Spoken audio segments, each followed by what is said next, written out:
Hello and welcome. My name is Ray Stendall. I'm joined with Judy Williamson from the Napoleon Hill Foundation, and this is our video Ezine that accompanies our Ezine every week. Judy, today we're going to talk about a really exciting topic, and I was really quite happy to contribute to this Ezine with my article. Yes, we're happy to have you as our guest columnist this week. And I thought what you did was a very excellent summary of last week's video discussion. And many people have responded that they are beginning to understand a little bit more about goal setting, about putting your ideas down on paper, attaching certain timelines and prerequisites. So I think you've made a really good, strong contribution to what people can begin to do in 2012. So I thank you for the long article, and we've had some good commentary on it already. Oh, it's my pleasure to do it, and I've gotten some feedback as well. I've shared the article with a few people, and I think it really does help with clarifying a few things. So Yes. in this video, Judy, how can we add more value to that article, as it's really a kind of a continuation from our conversation last week, and we're moving into this week? Well, I think everybody who watches these videos understands the concepts of goals and objectives and setting a deadline and making a contract with yourself. But again, this week we're going to be talking about that element of time, because time is something that's very elusive, but it's also something that we can contribute to as far as making ourselves more successful by paying attention to how we delegate our time. Our time needs to be used constructively. And if we find that we're wandering or being kind of frivolous with how we're passing our time, we're not going to make as many successful goals achieved in 2012 as we would like to. So I think we're just going to talk just a little bit generally about what time means to both of us. And I want to introduce the idea of synchronicity and being ready to show up to something new that the universe has to offer you. And you want to get more down to the basics and talk about time and goal setting and things like that again, so that people can see some really, really comprehensive results in a very short time. That So sounds why don't good. you tell us a little bit about what you're going to talk about? Oh, you beat me to it. I was going to suggest you start first, but okay, I can start. Um, I think really one of the key things that comes back, and I try to make this very clear in the article, is this notion of time is not infinite. It's limited. It's in terms of the time that we're going to be on this planet. It's really limited, and I don't know where I picked it up, but the whole idea of a vacation on Earth as a phrase sticks in my mind, because I see so many people who don't really realize how quickly time is being passed and how they choose to pass the time, or how to what's the popular expression? There's a popular expression, to kill some time. I hate that expression, killing time. To me, words are so important because they communicate a whole philosophy, a set of beliefs, a set of values. Can you imagine someone who uses the word kill some time? They don't really have a lot of respect for themselves and how they go about their lives. And maybe it's just a lack of awareness, but in any case, the appreciation for time as being our most precious resource, right up there with our ability to take control of our mind and shape our thoughts. These two aspects of our life, to me, represent our biggest assets. So that being said, to whatever extent we can map out and use our time, and then I think to kind of more related to the topics that you're going to introduce, and be open to new ideas and deviations from our plans that may take us quicker and faster and easier to where we ultimately want to go, as opposed to just sticking to a rigid plan that we come up with in the beginning, is important. And being really open to new ideas and actively thinking about them as opposed to just adopting them. And I want to stress the word active thinking as opposed to open thinking. Don't be open-minded, be active-minded, and as you incorporate and embrace new ideas.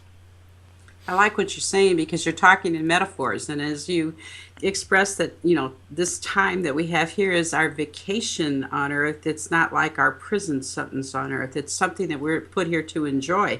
And the more we focus on an active description in positive terminology of what it is that we want to do, the better experience we're going to have. So how we control our language in turn is predictive of the outcome that we're going to have in our daily life. So we have to be careful. Sometimes as you said, killing time or using negative words or even swearing, and everybody does occasionally, but constantly, being derogatory in your talk can really hurt your innermost being, and you have to be kind of polish up yourself, your spiritual self, so that you can feel that essence of who you really are and come into your own. So I think by talking in those metaphors, whether you consciously did it or not, really precipitate the expectation that you're going to have a positive outcome.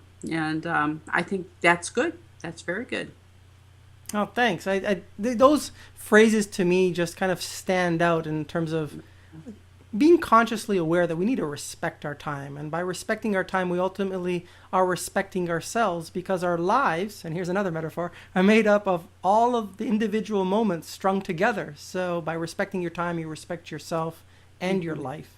So, Judy, why don't you share a little bit more about the synchronicity? I keep missing that word.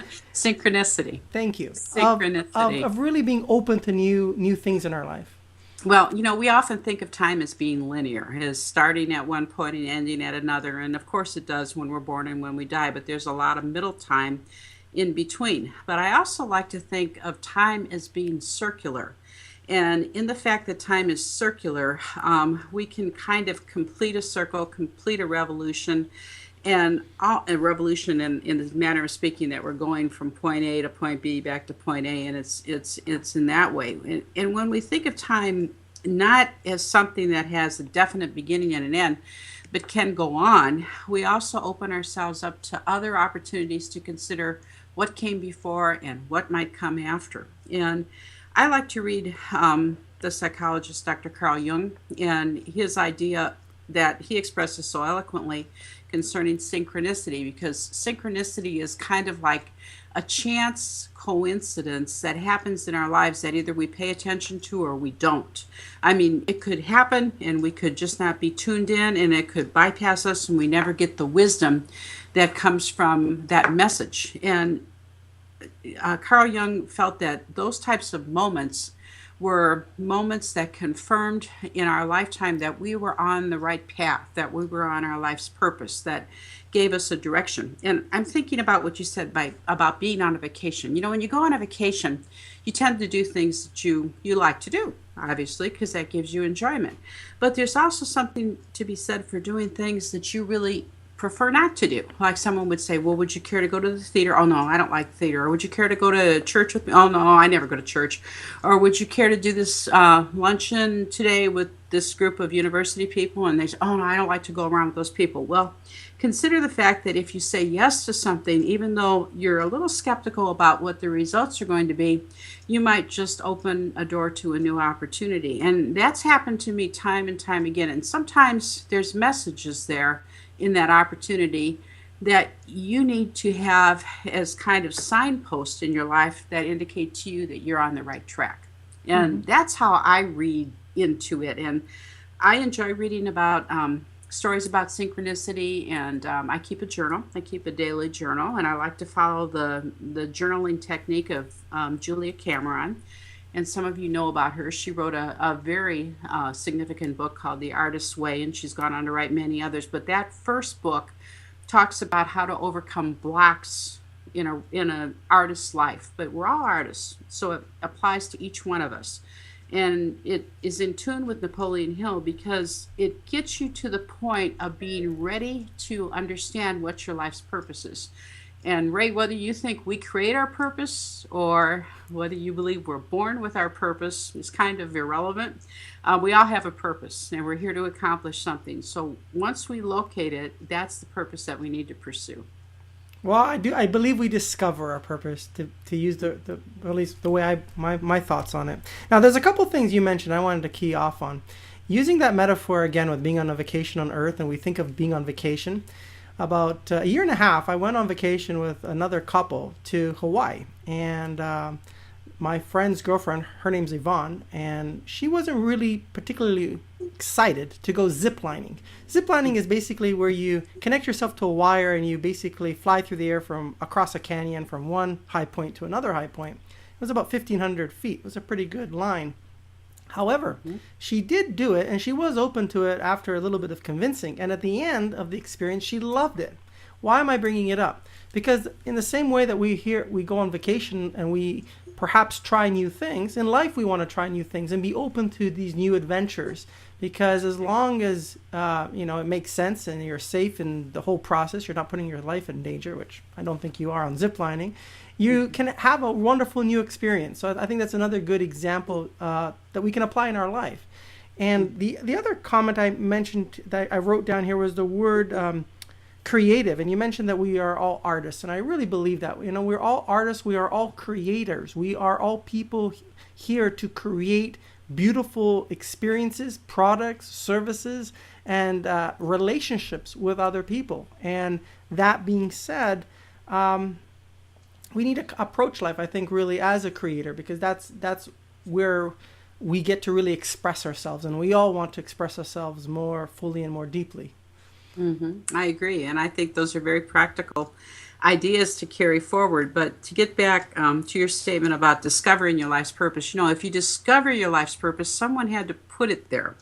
If you keep going back, and where did that purpose come from? So back to that issue of time, where I feel that sometimes the doorway to different times is a little blurred, and we can access information from beyond in our future or in our past if we just pay attention and say, whoa, that was interesting. That was sometimes when a relative passes away or a good friend, you're always looking for a message or something that says all is okay and everything's fine on the other side or beyond where you're at. And the older you get and the more people that pass on, you kind of look around for these messages. And if you're consciously open to receiving such messages, you will get them. And I think that as you mature and you see this happening with your relatives and your parents and other close individuals, you really want to be sure that your life isn't just point A to point B and that's it. Nothing before, nothing after. We want to have an outcome, and we want to know that our good works and what we've been put here to do continue on with us. So that's part of that, And we don't want to just be here for the duration. We want to contribute, and we want to make sure that it's a globally significant thing that we do. We create meaning, as Guy Kawasaki says. It's about creating meaning while we're here. I couldn't agree more. Yes. Well, Judy, this seems like another great episode, and I really hope our audience got a lot out of this video. I'd like to remind everybody that we'd love to hear your comments and your questions, so please do take the time and send an email to us at ezinequestions@naphill.org. And please comment and share this video if you're seeing it on YouTube or you're seeing it on a site somewhere. A lot of friends of the Napoleon Hill Foundation do take these videos and post them around. So please do comment and share, and let other people experience these good messages that really can help move people in the right direction. And Judy, anything else you'd like to add before we close? Just I'm encouraging people to do their homework. You have some suggestions from us. Ray has given you some suggestions of things that helped him get on with his definite purpose in life, and I've given you some journaling suggestions and a little background on Dr. Carl Jung. And you might want to go and do a little exploration on the internet or go to the library or find something to read that will enhance your experience too. That sounds great. And I'm actually going to start to do more in the way of journaling. I do it, but not as far as I should. And if I would, I probably would start to see some of these connections across time. So thank you for that, Judy. I appreciate it. All right. See you next week. Okay. See you next week.